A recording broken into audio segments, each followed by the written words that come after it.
وہ کام جس کو میرے آقا کریم علیہ الصلوۃ والسلام نے بار بار کیا ہو۔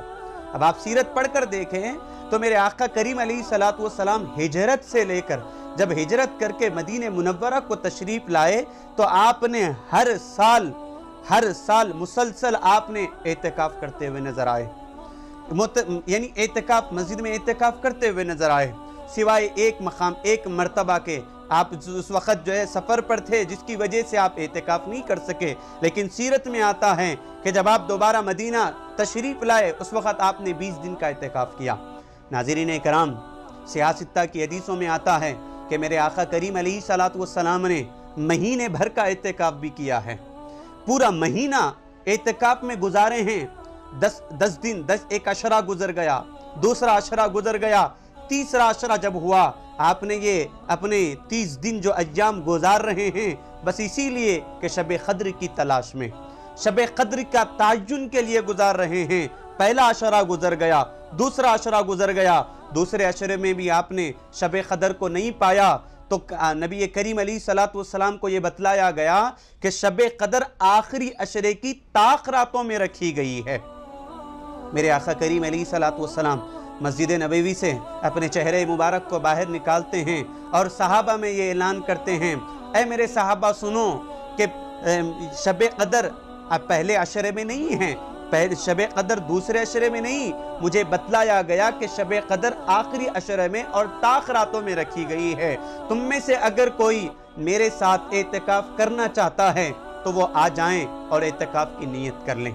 تو ناظرین اکرام، یہ سنت موقدہ علی الکفایہ کہلاتا ہے۔ میرے آقا کریم علیہ الصلوۃ والسلام نے مہینہ بھر بھی اعتکاف کیا ہے اور 10 دن آخری عشرے کے جو 10 دن ہوتے ہیں مسلسل آپ اعتکاف کرتے گئے۔ اسی لیے علماء کرام بیان فرماتے ہیں کہ یہ سنت موقدہ علی الکفایہ کا مطلب یہ ہوتا ہے کہ جس محلے میں ہماری مسجد ہو اس محلے سے کوئی نہ کوئی ایک شخص یہ تمنا، یہ ارادہ کریں کہ 10 دن کا اعتکاف سنت موقدہ ہے، میں اس کو پورا کروں گا۔ اگر محلے سے کوئی ایک شخص بھی اگر نہیں بیٹھے گا تو سب کے سب گناہگار ہوں گے، سب کے سب سے مواخذہ کیا جائے گا۔ تو ناظرین کرام، یہ ہے اعتکاف سنت موقدہ علی الکفایہ کا مطلب۔ اور ایک اعتکاف کی قسم یہ ہے کہ نفل اعتکاف، مستحب اعتکاف، یعنی بندہ جب مسجد میں جاتا ہے اعتکاف کی نیت کر لیتا ہے، کہتا ہے نویت سنت الاعتکاف، بس یہ پڑھ کر وہ مسجد میں داخل ہوتا ہے۔ علماء بیان فرماتے ہیں کہ اب وہ سانس بھی لیتا ہے، اللہ پاک سانس کے بدلے اسے ایک ایک نیکی عطا فرماتا جاتا ہے۔ جتنی دیر وہ مسجد میں بیٹھتا ہے اتنی دیر مسجد میں بیٹھنے کا اس کو ثواب عطا فرمایا جاتا ہے۔ محترم ناظرین، ہم یہی کہتے ہیں کہ اگر ہمارے پاس وقت ہیں تو بیٹھ جائیں مسجد میں اللہ کے گھر میں آ جائیں، اللہ کو پکار کر اپنی نجات، اپنی پریشانیاں، اپنی مصیبتیں رب سے فریاد کرتے جائیں۔ رب ہی ہے جو ہمیں نجات دلانے والا ہے، جو ہماری مصیبتوں کو دور فرمانے والا ہے۔ ناظرین کرام، ابھی کچھ دن بعد آخری عشرہ آ جائے گا اور یہ آخری عشرے میں اگر کوئی انسان اعتکاف کرتا ہے، میرے آقا کریم علیہ الصلوۃ والسلام نے ارشاد فرمایا کہ اگر کوئی ایک دن کا بھی اعتکاف کی نیت سے مسجد میں ٹھہر جاتا ہے تو قیامت کے دن اللہ تعالیٰ اس کا بدلہ یہ عطا فرمائے گا۔ میرے آقا کریم علیہ الصلوۃ والسلام فرماتے ہیں حشر کا میدان ہوگا تو جہنم کو اللہ تعالیٰ اس ایک دن کے اعتکاف کرنے والے شخص سے اتنی دور کر دے گا، اس کو جہنم سے بیچ میں 3 خندقوں کا فاصلہ ہوگا، بڑی بڑی خندقیں ہوں گی جس کی مسافت میرے آقا کریم علیہ الصلوۃ والسلام فرماتے ہیں وہ ایک خندق کی مسافت مشرق سے لے کر مغرب تک رکھی جائے گی۔ اتنی 3 خندقیں ہوں گی، اللہ پاک اس شخص کو اتنا دور رکھے گا۔ اب بتائیں کہ جب اگر کوئی بندہ ایک دن کا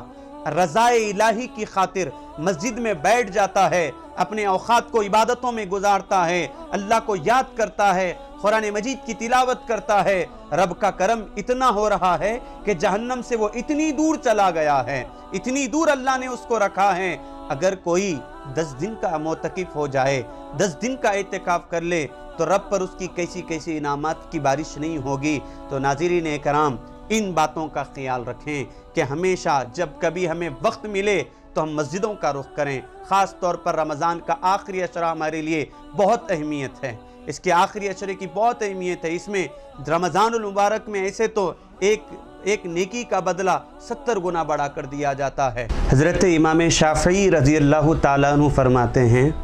کہ اگر تو چاہتا ہے، اے انسان، اگر تو چاہتا ہے کہ تیرے دل پر لگے ہوئے تالے ٹوٹ جائیں اور تجھے رب کا فیض حاصل ہو جائے تو میں کہتا ہوں تجھے اعتکاف کرنا چاہیے۔ تو اعتکاف کے لیے بیٹھ جا، تجھ پر رب کا کرم ایسے ہوگا کہ تیرے گناہ بھی معاف ہو جائیں گے اور تیرے دل کے جو تالے ہیں وہ بھی ٹوٹ جائیں گے اور تجھے رب کا فیض حاصل ہوگا۔ محی الدین ابن عربی رضی اللہ تعالیٰ عنہ فرماتے ہیں اگر کوئی انسان رضائے الہی کی خاطر مسجد میں اپنے آپ کو روکے رکھتا ہے، یعنی معتکف ہو جاتا ہے، کہ ممکن ہے کہ اس سے ملاقات کرنے کے لیے حضرت خضر تشریف لائیں۔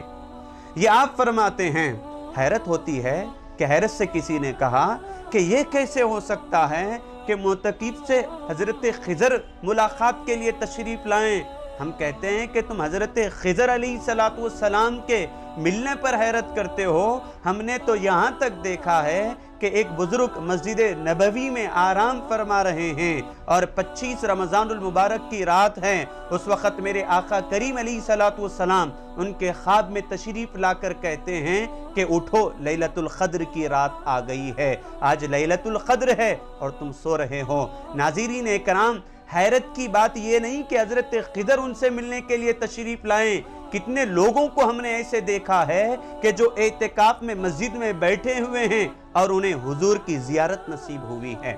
ناظرین کرام، یہی چیز ہے کہ جب بھی وقت ملے مسجد کی طرف آ جائیں، اور جہاں میں معتکفین حضرات سے یہ کہنا چاہتا ہوں کہ ہم نے دنیا کے کاموں کو چھوڑ کر بس مسجد میں آ گئے ہیں تو ہم اپنے اوقات کا تعین کر لیں، ہم اپنے اوقات کو تقسیم کر لیں کہ مجھے کتنے وقت سے کتنے وقت تک قرآن مجید کی تلاوت کرنا ہے، دعا میں کتنا وقت مجھے لگانا ہے، مناجات مجھے اللہ سے کرنی ہے، اس کا کیا وقت ہوگا۔ ناظرین کرام، یہ دنیا کی باتیں باہر نکل کر بھی ہو سکتی ہے، لیکن یاد رکھیں جب مسجد میں آ جائیں تو صرف اللہ کی عبادت کے لیے اپنے اوقات کو صرف کرتے جائیں، ہو سکے تو قرآن مجید کی تلاوت کرتے جائیں اور اس کی تشریحات کو سنتے جائیں، مفسرین کرام کی تفاسیر کو پڑھتے رہیں اور نبی پاک علیہ السلام کی سنتوں کو پڑھ کر یہ سمجھ کر پڑھیں کہ مجھے انہی کے مطابق، اسی سنتوں کے مطابق زندگی گزارنا چاہیے۔ اس امید سے پڑھتے جائیں